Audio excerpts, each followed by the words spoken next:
palavras mais sensatas, viu, Marina, das férias que eu ouvi hoje foi da Dani. Cadê ela? Está em algum lugar aí. Pastor, mas já? Passou tão rápido? É uma semana para sua cabeça saber que está de férias, uma semana para estar de férias e a outra para se preparar para voltar.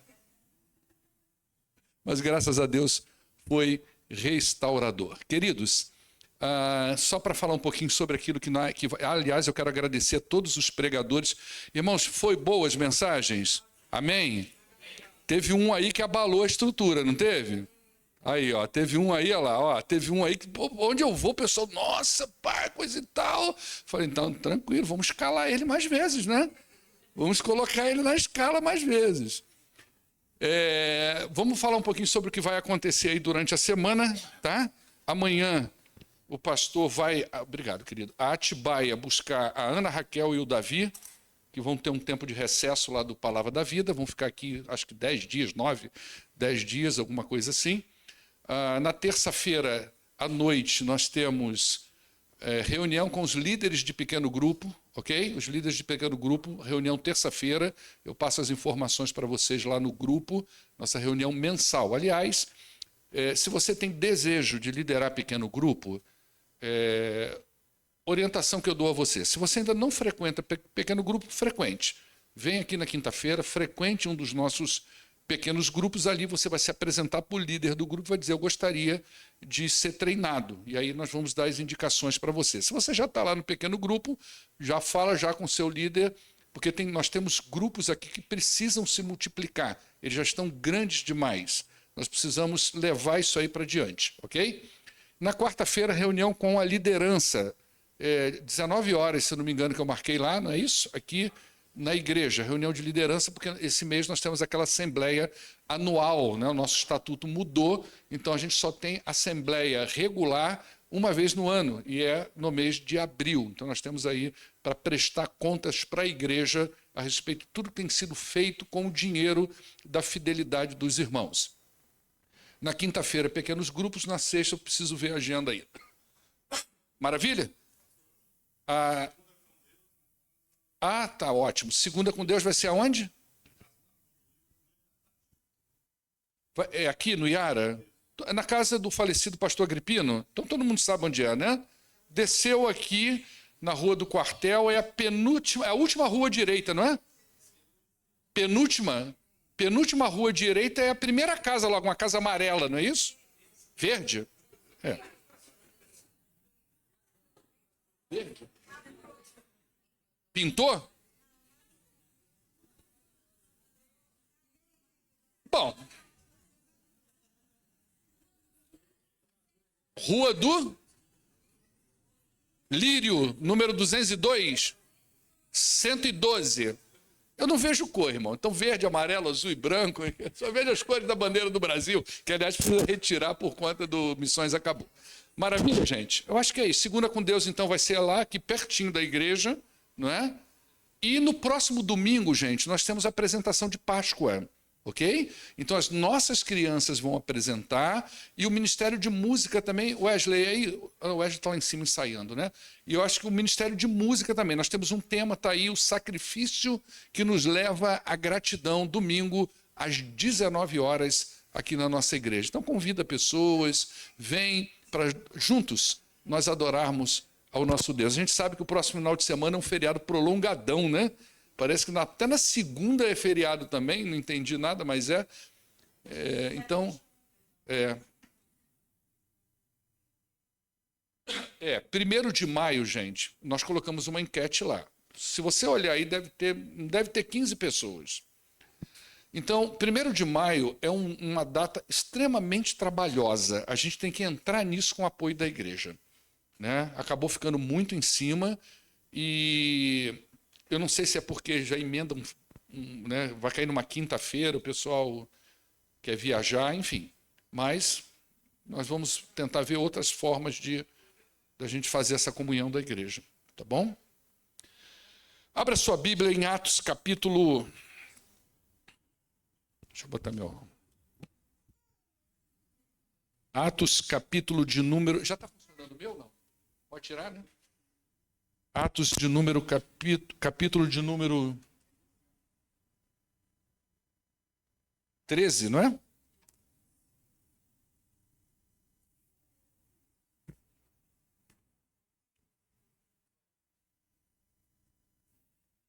Vocês estão rindo que não é com vocês.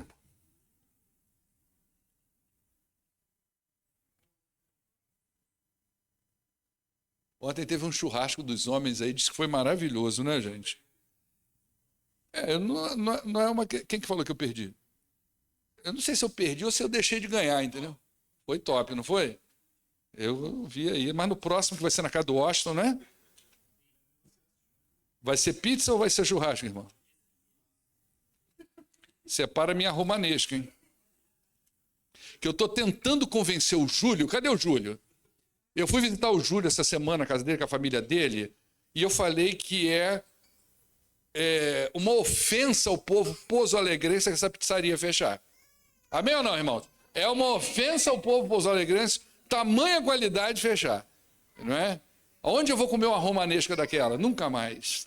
Mas ele vai voltar em nome de Jesus, não estou orando por ele. Do grupo dos homens? Gente, se eu abrir o negócio aqui, a gente quando volta, parece que volta desorientado, né? É a partir do verso de número 13, tá? Deixa eu só abrir o meu...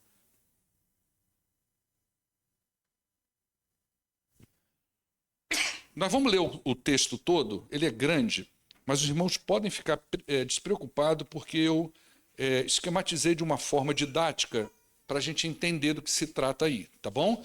Porque o livro de Atos, ele é diferente, por exemplo, da carta de 1 Tessalonicenses, que nós estamos estudando à noite. Carta é uma coisa mais objetiva, não é? Ela foi endereçada a uma comunidade em específico, ela era uma carta que foi endereçada a uma comunidade e que posteriormente se torna uma epístola, porque se torna uma coisa mundial, né, para nós. Ela não foi escrita para nós, mas nos atinge. É mais fácil da gente, é mais didático. O livro de Atos é narrativa, é um outro gênero literário. Então, muitas vezes os textos são muito grandes, é mais difícil da gente esquematizar, mas a gente consegue sintetizar para que você entenda. Como a gente está fazendo a leitura de Atos toda, então eu não queria pular capítulos, tá bom? A partir do verso 13. De Pafos, Paulo e seus companheiros navegaram para Perge, na Panfilha. João os deixou ali e voltou para Jerusalém. De Perge, eles prosseguiram até Antioquia da Psídia. No sábado entraram na sinagoga e se assentaram. Depois da leitura da lei dos profetas, os chefes da sinagoga lhes mandaram dizer: irmãos, se vocês têm uma mensagem de encorajamento para o povo, falem. Pondo-se em pé, Paulo fez um sinal com a mão e disse: israelitas e gentios tementes a Deus. Provavelmente eram prosélitos aqui, tá, gente? Ouçam-me, ou talvez até algumas outras pessoas ouviram, mas pode ser prosélitos ou podem ser pessoas apenas, como já tivemos essa palavra no início do livro de Atos, aqueles que não aderiram de fato à religião judaica, mas estavam ali às voltas, ouvindo porque gostavam, temiam o Senhor, mas não se formalizaram. Deus do povo de Israel escolheu nossos antepassados e exaltou o povo durante a sua permanência no Egito. Com grande poder os fez sair daquele país e os aturou no deserto durante cerca de 40 anos. Ele destruiu 7 nações em Canaã e deu a terra delas como herança ao seu povo. Tudo isso levou cerca de 450 anos, é um número aproximado. Depois disso, ele lhes deu juízes até o tempo do profeta Samuel. Então o povo pediu um rei, e Deus lhes deu Saul, filho de Quis, da tribo de Benjamim, que reinou 40 anos. Depois de rejeitar Saul, levantou-lhes Davi como rei, sobre quem testemunhou: encontrei Davi, filho de Jessé, homem segundo o meu coração. Ele vai fazer tudo que for da minha vontade. Falamos isso aqui sobre obediência. Quando que alguém faz a vontade de Deus? Nem sempre são coisa de sentimento no coração. É obediência. E muitas vezes, para fazer isso, vai precisar ir contra a nossa própria vontade e nossos planos naturais de vida. Da descendência desse homem, Deus trouxe a Israel o Salvador, Jesus, como prometera. Antes da vinda de Jesus, João pregou um batismo de arrependimento para todo o povo de Israel. Quando estava completando sua carreira, João disse: quem vocês pensam que eu sou? Não sou quem vocês pensam, mas eis que vem depois de mim, aquele cujas sandálias não sou digno e nem de desamarrar. Irmãos, filhos de Abraão e gentios tementes a Deus, a nós foi enviada a mensagem da salvação. O povo de Jerusalém e seus governantes não reconheceram Jesus, mas ao condená-lo, cumpriram as palavras dos profetas que são lidas todos os sábados. Perigosíssimo isso, hein? Mesmo não achando motivo legal para uma sentença de morte, pediram a Pilatos que o mandasse executar. Tendo cumprido tudo o que estava escrito a respeito dele, tiraram-no do madeiro e colocaram ele no sepulcro. Mas Deus o ressuscitou dos mortos, e por muitos dias ele foi visto por aqueles que tinham ido com ele da Galiléia para Jerusalém. Eles agora são testemunhas dele para o povo. Nós lhes anunciamos as boas novas. O que Deus prometeu aos nossos antepassados, ele cumpriu para nós, seus filhos, ressuscitando Jesus, como está escrito no Salmo 2. Tu és o meu filho, eu hoje te gerei. O fato de que Deus o ressuscitou dos mortos, para que nunca entrasse em decomposição, é declarado nessas palavras: eu lhes dou as santas e fiéis bênçãos prometidas a Davi. Assim ele diz noutra passagem: não permitirás que o teu santo sofra a decomposição. Tendo, pois, Davi servido ao propósito de Deus em sua geração, adormeceu. Ele foi sepultado com seus antepassados e seu corpo decompôs. Ou seja, não era sobre Davi que estava sendo falado nos Salmos. Mas aquele a quem Deus ressuscitou não sofreu decomposição. Então o Salmo é messiânico, ele está falando de Jesus. Portanto, meus irmãos, eu quero que saibam que mediante Jesus lhes é proclamado o perdão dos pecados. Por meio dele, todo aquele que crê é justificado de todas as coisas, das quais não podiam ser justificados pela lei de Moisés. Cuidem para que não lhes aconteça o que disseram aos profetas. Olha aí, ó. Olhem, escarnecedores, admiram-se e pereçam, pois nos dias de vocês farei algo que vocês jamais creriam se alguém lhes contasse. Esse algo aqui provavelmente foi o levantamento da Babilônia contra os próprios israelitas, e eles ficaram de bobeira vendo aquilo ali e não acreditaram na profecia. Quando Paulo e Barnabé estavam saindo da sinagoga, o povo os convidou a falar mais a respeito dessas coisas no sábado seguinte. Despedida a congregação, muitos dos judeus e estrangeiros piedosos convertidos ao judaísmo, ou seja, prosélitos, seguiram a Paulo e a Barnabé e conversaram com eles, recomendando-lhe que continuassem a graça de Deus. No sábado seguinte, quase toda a cidade se reuniu para ouvir a palavra do Senhor. Virou pequeno grupo. Quando os judeus viram a multidão, ficaram cheios de inveja e blasfemando, contradiziam aquilo que estava sendo ensinado. Não vai lá não, que não é legal. Então Paulo e Barnabé lhes responderam corajosamente: era necessário anunciar primeiro a vocês a palavra de Deus, uma vez que a rejeitaram e não se julgam dignos da vida eterna, agora nós nos voltamos para os gentios. Quer dizer, você não quer, nós vamos voltar para outro. Pois assim o Senhor ordenou: eu fiz de você luz para os gentios, para que você leve a salvação até os confins da terra. Ouvindo isso, os gentios alegraram-se, e bendiceram, a palavra do Senhor, e creram todos os que haviam sido designados para a vida eterna. A palavra do Senhor se espalhava por toda a região, mas os judeus incitaram as mulheres religiosas de elevada posição e os principais da cidade, e provocando perseguição contra Paulo e Barnabé, expulsaram eles do seu território. Eles sacudiram o pó dos seus pés em protesto contra eles e foram para Icônio. Os discípulos continuavam cheios de alegria no Espírito Santo. Amém? Pai bendito e amado, louvado seja o nome do Senhor.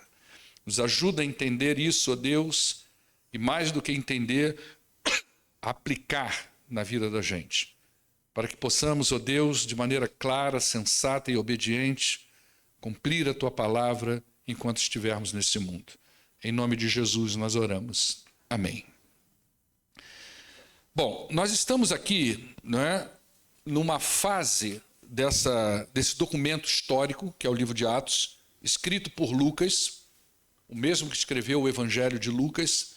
É um tratado muito grande que ele escreve uma pessoa que a gente não sabe se o nome dela é Teófilo de fato, ou se isso é um apelido, mas uma pessoa que provavelmente é uma pessoa importante, não é um judeu, muito provavelmente, e que recebe a primeira etapa do documento falando sobre a vida e obra de Jesus, e agora a segunda parte do documento falando sobre como que ficou os discípulos de Jesus depois que Jesus foi assunto aos céus e o desenvolvimento, então, da Igreja de Jesus. Isso para nós é um material histórico muito precioso.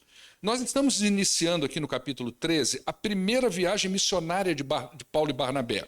Então, eles partiram da igreja de Antioquia, na sua primeira parada evangelística foi na ilha de Chipre, começaram pela região costeira, depois eles se aprofundaram um pouquinho mais para uma cidade chamada Pafos, que é uma região mais administrativa, e dali eles foram então para essa sequência que a gente leu. Só para você entender aqui o movimento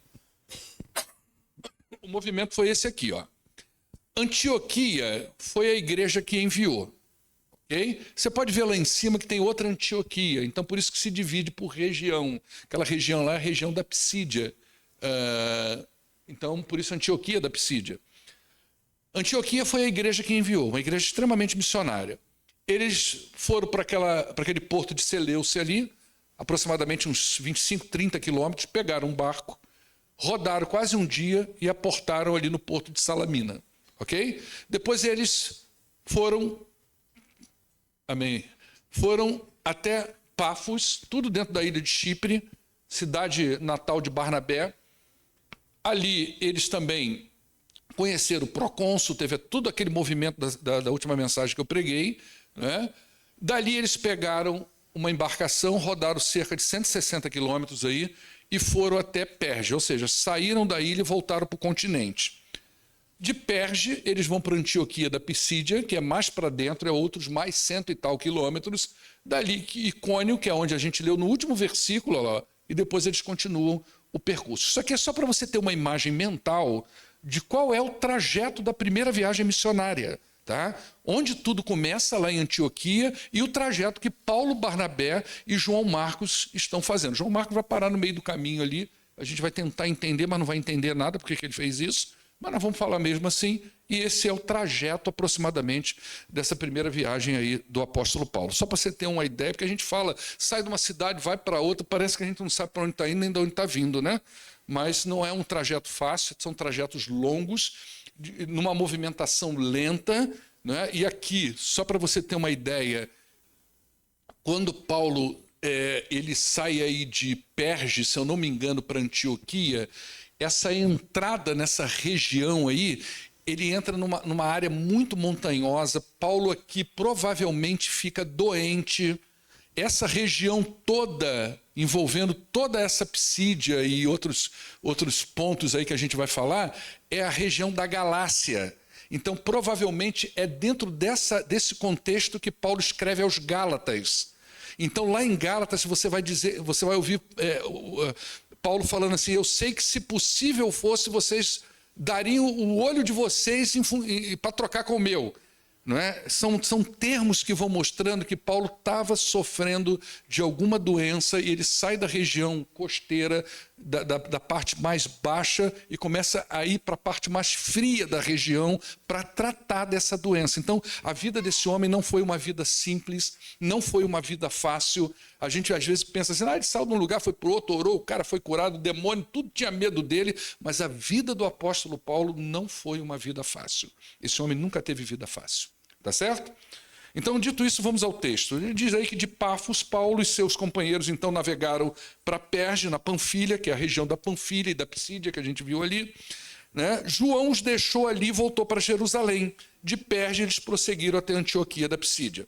Observe que de Perge até Antioquia não há relatos de evangelização. A gente não vê movimentos. Lucas não fala nada sobre esse tempo, embora certamente aconteceu. Porque o propósito de Paulo era muito definido. Ele vai passando pelas cidades e ali ele vai pregando e instituindo o povo de Deus. Algumas coisas a gente vai ver no retorno. Alguns lugares ele vai aparecer talvez mais na frente quando ele está retornando ou quando ele começa a segunda viagem. Então, a única coisa que é narrada aí é a saída do João Marcos. Alguma coisa aconteceu que esse jovem deixou Paulo e Barnabé pelo caminho. É uma desviada muito brusca. Simplesmente ele os deixou. É só isso que Lucas fala. E a palavra que Lucas usa aí para falar desse deixou é uma palavra que traz a ideia de instabilidade. É como um vento. Você já teve naquelas situações que você está de boa, de repente vem um vento e você, opa, que ventinho gostoso, de repente aquele vento te deixa. Aquela coisa instável. Ora está chovendo, ora está fazendo sol. É essa palavra que o Lucas vai usar para dizer sobre o que aconteceu ali naquele momento. Mas ele para aí nesse texto. Mas lá no capítulo 15, no verso 38, na segunda viagem missionária, Paulo reluta em levar João Marcos. E a relutância dele é sobre a seguinte alegação: Barnabé queria levar João chamado Marcos, não é? Mas Paulo não achava prudente levar esse jovem, está aí no texto bíblico, pois ele, abandonando-os na Panfilha, não permaneceu com eles no trabalho. Então aqui Lucas já está usando uma outra palavra, e essa outra palavra dá a ideia de deserção. Ele desertou do trabalho. Ele abandonou o grupo. Imagina você está fazendo um trabalho com uma pessoa, a coisa está fluindo, está indo bem, então, de repente o cara tira de trás da orelha, estou fora. Abandono, deserção. Não temos as razões para isso, mas o pessoal da especulação, o pessoal que pensa sobre esse texto, que já estudou isso aqui demais, que já fez reviravolta nesse material, traz aí algumas possibilidades do porquê João Marcos fez isso. Uma delas seria saudade da casa da mãe, da terra natal. Ele era um jovem, nutelou ali naquele momento, amarelou. O negócio está difícil, quero voltar para a casa da minha mãe, estou com saudade dela, estou com saudade da comida dela, estou com saudade da cidade, estou com saudade do meu povo. Nutelou, amarelou. Não aguentou viver fora, não aguentou a caminhada do ministério, não aguentou andar com aquele povo, simplesmente sentiu saudade de casa. Tem gente que diz isso, não é? Outros vão dizer que ele ficou ofendido com o protagonismo do apóstolo Paulo sobre o Barnabé. Porque até então, se você vem acompanhando a história, você sabe que Paulo, foi Barnabé que discipulou Paulo e que agora convidou ele para essa viagem. E provavelmente Barnabé é parentesco de João Marcos, acho que é primo. Então, quando Paulo vai se sobressaindo, você vê nas narrativas que é ele que repreende o espírito daquela moça, que é ele que confronta o mago Elimas. Então, Paulo vai tomando um protagonismo sobre o parente dele. Então, isso pode ter ofendido ele. Ele falou, não vou caminhar mais com vocês. Vou embora. Isso aí não vai dar certo. Outra é que ele não concordava com o avanço do evangelho entre os judeus, entre os gentios, por ser um judeu muito raiz, muito apegado às tradições judaicas. E ele vê Paulo se voltando para o povo gentio. E Paulo foi chamado para isso. Então ele começa a ver essa tendência e fala, eu não concordo com isso. Outra que o pessoal diz é que ele ficou com medo realmente de subir as montanhas daquela região, chamadas montanhas de Taurus. E eram montanhas que não só tinha essa caminhada longa, alta, mas tinha muito assalto, muito perigo, muito roubo, muita violência nessas montanhas. Então, provavelmente ele pensou assim, eu não vou nessa não, eu vou botar minha vida em risco, por isso não, né? Então ele pensa, eu vou recuar aqui. E ainda outros vão dizer que ele acha que Paulo estava sendo imprudente, porque estava com a saúde muito debilitada e subir essas montanhas, fazer todo esse movimento seria uma imprudência do apóstolo Paulo. Na verdade, a gente não tem resposta nenhuma para essa pergunta do porquê que esse rapaz abandona aquele grupo ali. Tempos depois, ele retorna para a companhia de Paulo e ele vai se tornar um homem útil para o reino de Deus. Mas naquele momento, o que houve ali, não sabemos a razão, mas foi uma deserção. Ele realmente abandonou Paulo e Barnabé pelo caminho. Vamos dar um coro nele quando a gente chegar lá. Meu não, irmão, se chamar esse cara no canto, fala, o que houve mesmo? Né? Quando eles chegaram em Antioquia da Psídia, Paulo entrou numa sinagoga num dia de sábado. As sinagogas, a gente já falou, eram locais de leitura das Escrituras e de ensino. Provavelmente era uma sinagoga assembleiana, né? Vamos dar uma oportunidade para o irmão. É verdade ou não é? Tem a oportunidade. Então, provavelmente era uma sinagoga assembleiana. Brincadeira, irmãos. Os assembleianos que provavelmente pegou essa visão aí, né? Deram a oportunidade. Paulo faz um sinal característico de quem pegou essa oportunidade ali, tá? Então, primeiro ele se propôs a falar para quem? Para os judeus. Esse é o público. E isso vai se tornar o protocolo do seu trabalho. Primeiro aos judeus, depois aos gentios. Você vai ver que nas cartas dele, ele frisa muito isso. Primeiro aos judeus, depois aos gentios. E tudo então que Paulo vai falar aqui, ele é direcionado para o público judeu. Embora tivesse lá gentios tementes a Deus, mas ele vai falar para o público judeu. Não é? Então, o tema desse sermão aqui, se a gente fosse estruturar ele vai dizer de como Deus trouxe para o povo de Israel, segundo as suas promessas, o Salvador que é Jesus. Então, Paulo está fazendo o que no seu sermão? Ele está pegando as promessas de Deus para o seu povo e dentro dessas promessas de Deus, ele está fazendo um raio-x, ele traça até o início da monarquia, né? Depois ele já vai mais para frente. Então ele vai dizer, olha, até ali, como que Deus atuou no meio do seu povo e como que a gente vê claramente as promessas de um Salvador. E esse Salvador, quem que ele é? É o Jesus, filho de José e Maria, que vocês colocaram na cruz. Essa é a ideia do apóstolo Paulo. Aliás, quero indicar para vocês uma série, indiquei aqui na coisa, né? Mas ela é assim, né? Tudo tem que tirar a espinha do peixe, igual The Chosen. The Chosen eu acho legal pra caramba, mas é aquilo, né? Então, lá no Prime Video, Casa de Davi, tá certo? Pega da infância de Davi, quando ele era um menininho ali na faixa de uns 8 anos de idade, e vai até ele derrubar o Golias na primeira temporada, e a segunda temporada eu não sei quando vem, mas dá para você sentir aquela emoção lá.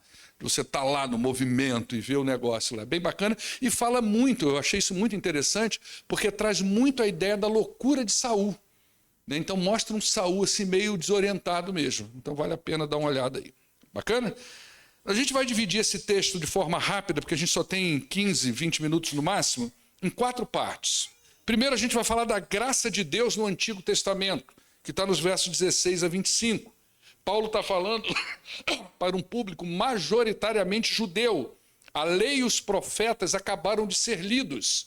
Então, muito desses textos que você vê citando aqui, que a gente não vai destrinchar aqui, né, de onde que eles estão vindo, mas muito desse material, ele sai provavelmente daquilo que foi lido naquele momento na sinagoga.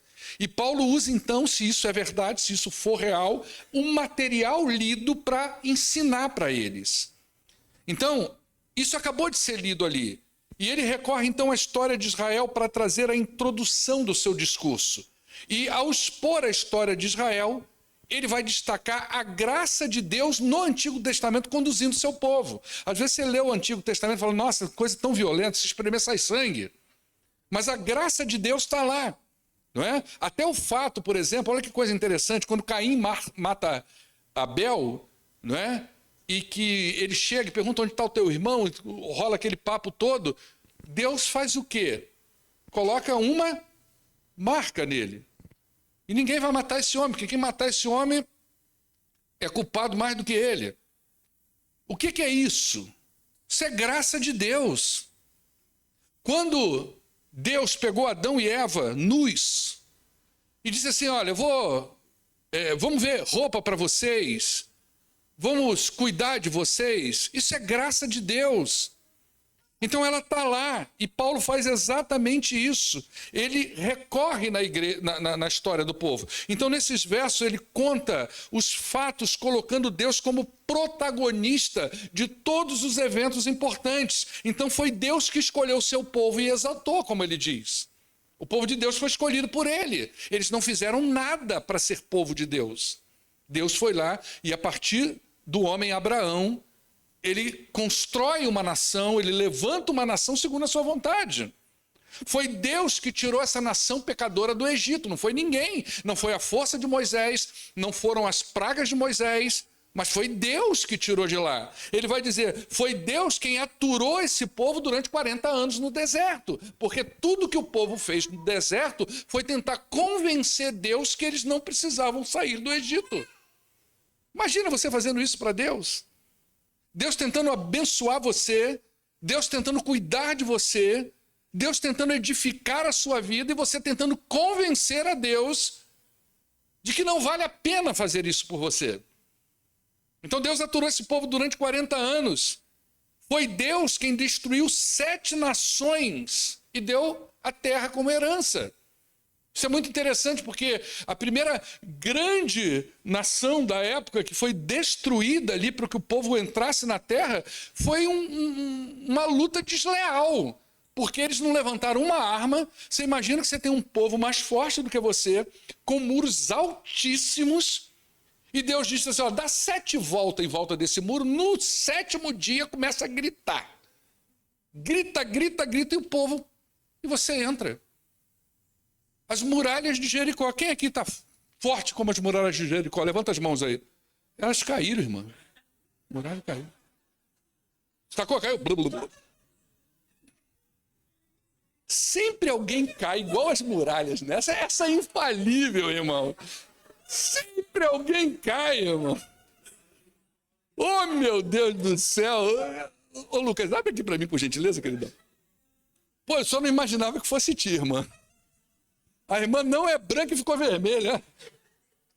Valeu, Lu.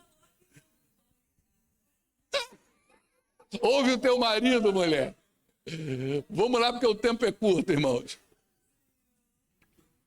Então, veja bem. Foi Deus. Quem deu juízes para conduzir o povo foi Deus.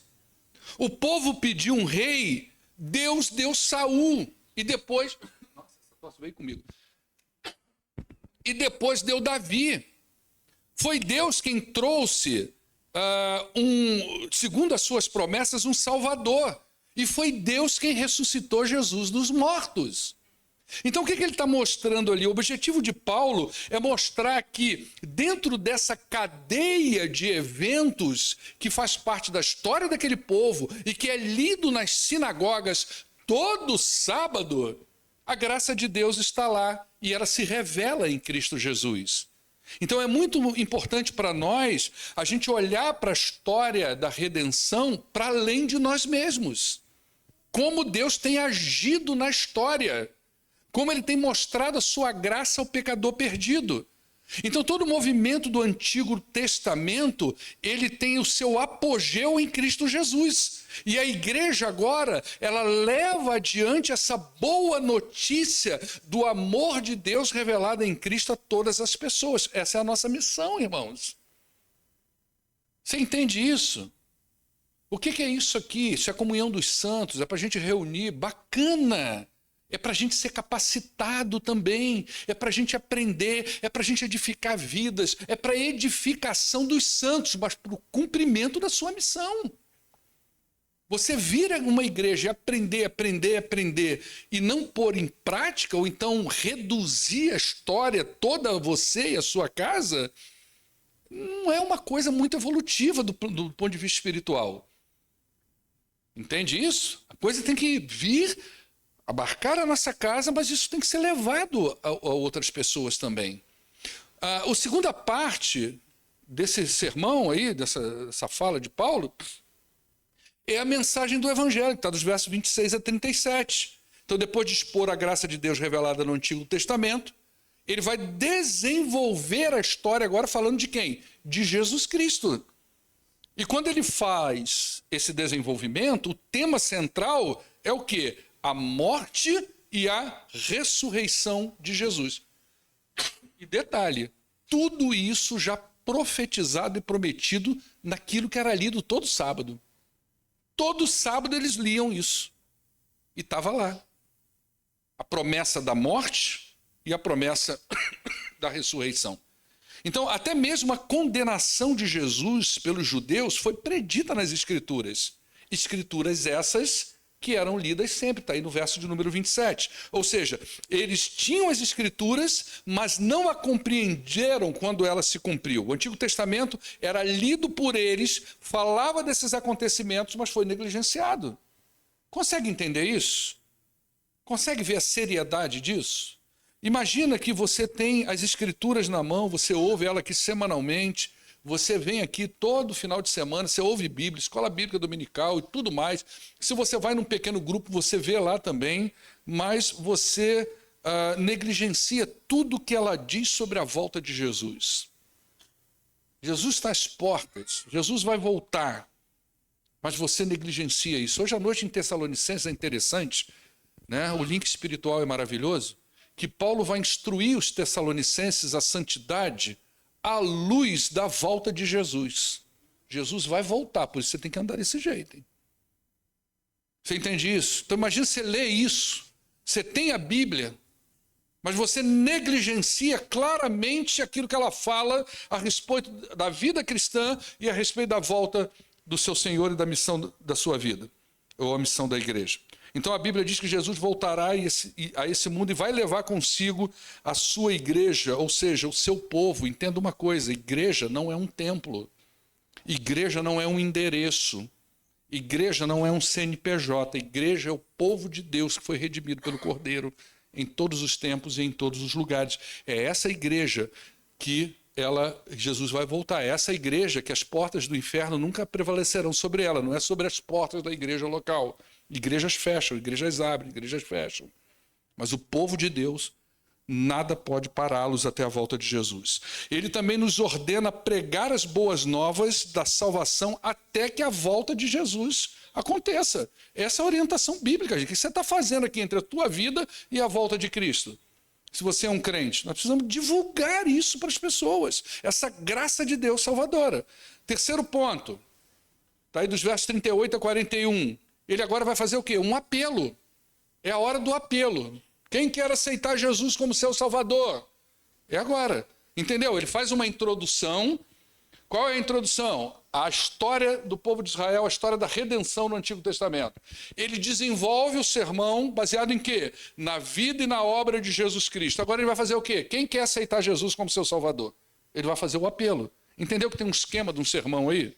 Ele vai fazer o apelo, tá? Então, depois de trazer uma exposição clara das Escrituras e a história e mostrar o cumprimento dessas coisas, ele agora faz o apelo. E nesse texto, Paulo fala algumas questões sobre Jesus que, posteriormente, essas questões elas vão ser amplamente desenvolvidas nas cartas dele.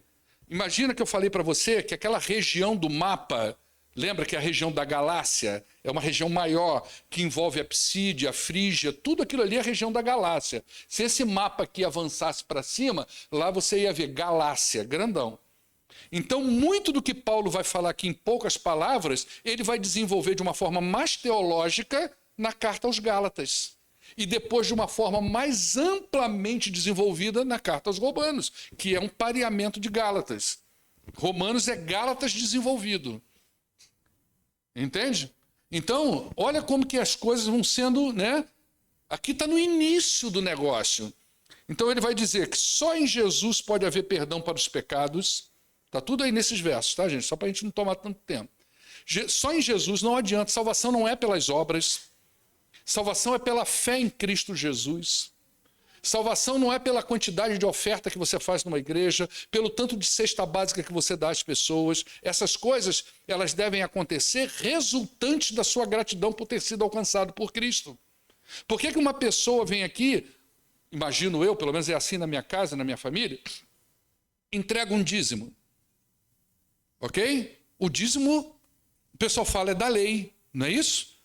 O dízimo é de qual testamento? do Antigo Testamento. É verdade. Lá está dizendo que você tem que dar 10% de tudo que você recebe no Antigo Testamento. É assim. O Novo Testamento não diz que você tem que entregar 10% das suas ofertas, dos seus dízimos, da sua vida. O Novo Testamento diz que você tem que entregar 100%. Isso é o dízimo cristão. É tudo que representa você e sua vida. Então, quando uma pessoa chega ao entendimento disso, que ela vem aqui e entrega a sua oferta, ela entendeu plenamente o Evangelho e o seu coração está transbordante de graça e adoração ao Senhor. Por isso ela faz isso. Não é uma obrigação, isso não vai levar ela para o céu, mas isso é resultante do encontro dela com Cristo. Ninguém precisa nem ensinar isso para ela. É um movimento espiritual que leva ela a fazer isso. Então, ele vai dizer que somente pode haver perdão de pecado em Jesus, porque isso não salva. Batismo não salva. O que salva, quem salva é Cristo. Depois ele vai falar que somente em Jesus também nós somos justificados. Os nossos pecados são abolidos em Cristo Jesus. E não por nós, mas por Cristo, nós nos transformamos em justos, no sentido de que a lei não tem mais poder de condenação sobre nós, porque a gente não consegue cumprir ela como ser humano. Mas o nosso irmão mais velho cumpriu. E ao cumprir toda a lei, o nosso irmão mais velho colocou o crédito na nossa conta. Você já imaginou isso? Você imagina que Jesus levou aquilo que ele nunca teve, pecados, um corpo, furo nas mãos, colocamos na conta dele um débito que não pertencia a ele. E em contrapartida, ele nos deu aquilo que nós nunca tivemos. Ele colocou na nossa conta um crédito que não nos pertence. E a gente gasta esse crédito. E a gente gasta ele sem nem querer saber, de fato, quanto custou colocar isso lá para nós. E às vezes usamos mal esse crédito. Mas ele está lá. E ele se chama graça. E graça salvadora. Só em Jesus nós somos justificados. Depois ele faz uma advertência quanto à recusa da oferta do Evangelho de Jesus. E aí ele cita essa profecia, né? Farei entre vocês, isso aí acho que está lá em Abacuque, né? Olhem, escarnecedores, e admiram. O que ele está dizendo ali? Abacuque está profetizando e dizendo assim, olha, vai se levantar uma nação que vai subjugar vocês, que vai exercer o juízo de Deus sobre vocês, que lê todo dia, que ouve todo dia, mas não faz aquilo que a palavra de Deus nos ordena. Imagina a seriedade disso, irmãos.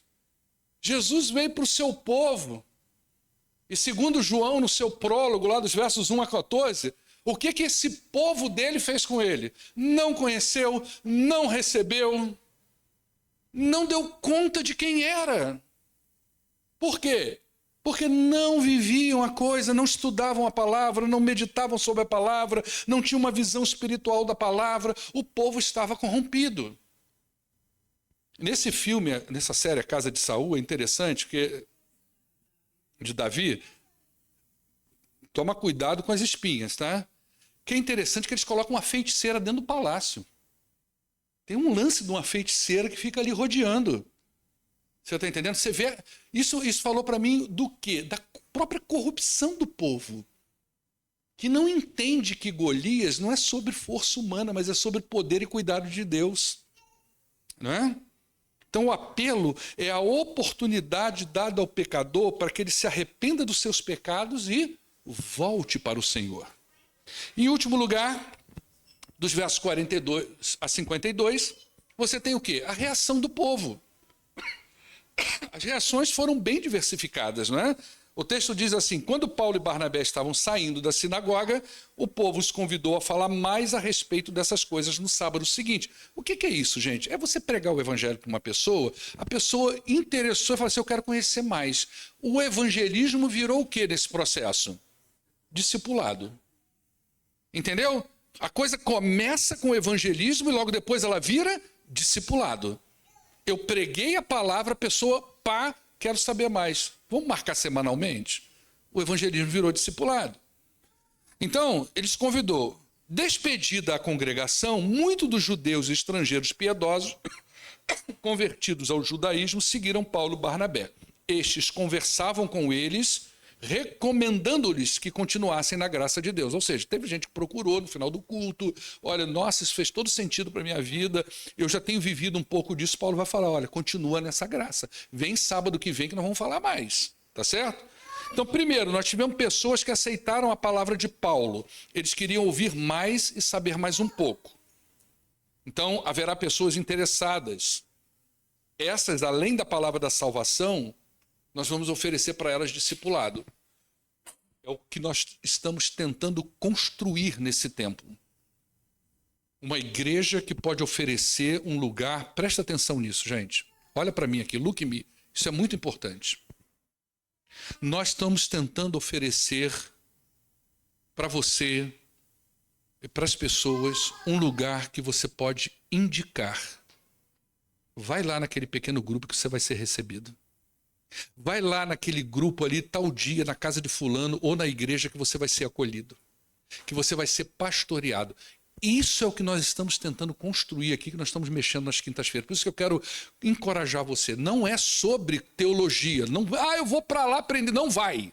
Vai para a classe do Ricardo. Você vai ler Bíblia. Agora nós estamos tratando do livro de Atos. De uma forma dinâmica, relacional.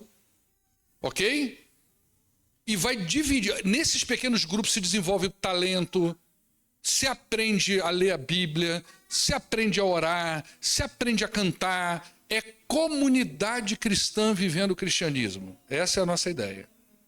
Então vai lá, tá bom? Então primeiro, haverá pessoas interessadas, nós vamos oferecer o discipulado. Depois houve pessoas que negaram a oferta.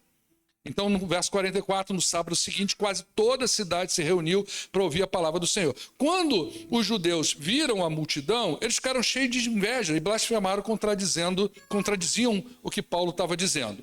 Então, se de um lado há pessoas sedentas pelo evangelho, do outro nós temos pessoas com o coração fechado para a oferta do Senhor. E nós temos que aprender a lidar com isso. Nem todo mundo vai estar com o coração aberto para o que você fala. Isso é a realidade do mundo. Quando nós pregamos, alguém pode colher um fruto para Cristo, ok? Ou não. Quando nós pregamos, alguém pode aceitar a fé e ter a vida eterna em Cristo Jesus, e o outro pode estar amontoando brasa sobre a sua cabeça e, de fato, entrando em estado de condenação, porque rejeitou a oferta da salvação. Isso nós vamos ter que aprender a lidar com isso. É fato. E acontece. Mas não deve nos desanimar. Nós nunca devemos desanimar. Homens piedosos e poderosos passaram por isso. Jesus passou por essas experiências. E nós não estamos isentos disso. Vai ter gente que não vai gostar da sua palavra. Mas os discípulos fizeram o quê no verso 53? Saíram com toda alegria. Vida que segue. Vamos continuar pregando o evangelho. Conclusão. O que a gente aprendeu aqui hoje? Primeiro, a graça de Deus está presente na história, mesmo quando tudo parece um caos. A graça de Deus está lá. E essa mesma graça também está presente na nossa história de vida pessoal. Também.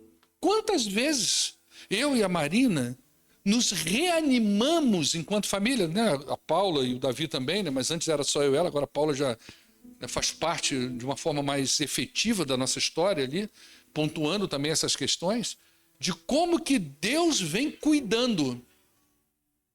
Então, quando a gente vai tomar uma decisão, a gente, vamos pensar na nossa história, como é que foi aqui. Deus cuidou. Então, ela está presente aí. Aprendemos aqui também que Jesus é a maior prova dessa graça de Deus por nós. A igreja tem o dever de anunciar Jesus até que ele volte, gente. Isso foi o maior presente que nós recebemos, foi Jesus. Temos que anunciar isso, das várias formas. E por último, muita gente vai fechar os ouvidos para a mensagem da cruz, vai. Já vai pregar, e o troço não vai. Se eu fosse calvinista, eu dizia, não foi selecionado. Assim, não foi escolhido. O fato é que tem gente com o coração fechado. Quantas provas Deus deu do seu amor e da sua graça no Egito através daquelas 10 pragas? Você sabia disso? Que Deus deu toda a oportunidade para Faraó se converter? Ó, abre mão do meu povo, não abre, então vou mandar rã. Abre mão do meu, então vou mandar mosca. Não. Até o dia que mandou sair, foi lá pegar de volta. Coração duro, coração fechado. Mas muitos outros, creia nisso, estão ansiosos para ouvir o que você tem para dizer. Tem muita gente ansioso para ouvir o que você tem para dizer a respeito da mensagem da cruz. Amém? Vamos ficar de pé. Agora você pode tocar, meu irmão. Toca esse negócio aí. O nosso time, hein? Poxa vida. Senhor, muito obrigado por esta manhã. Aplica, Pai, essa palavra no coração dos teus filhos. Traga-nos logo mais à noite para juntos adorarmos o teu nome. Nós oramos em nome do poderoso Jesus Cristo, o nosso Salvador. Amém. Despede da pessoa que está do teu lado, deseja a paz de Senhor para ela, que Deus abençoe sua vida.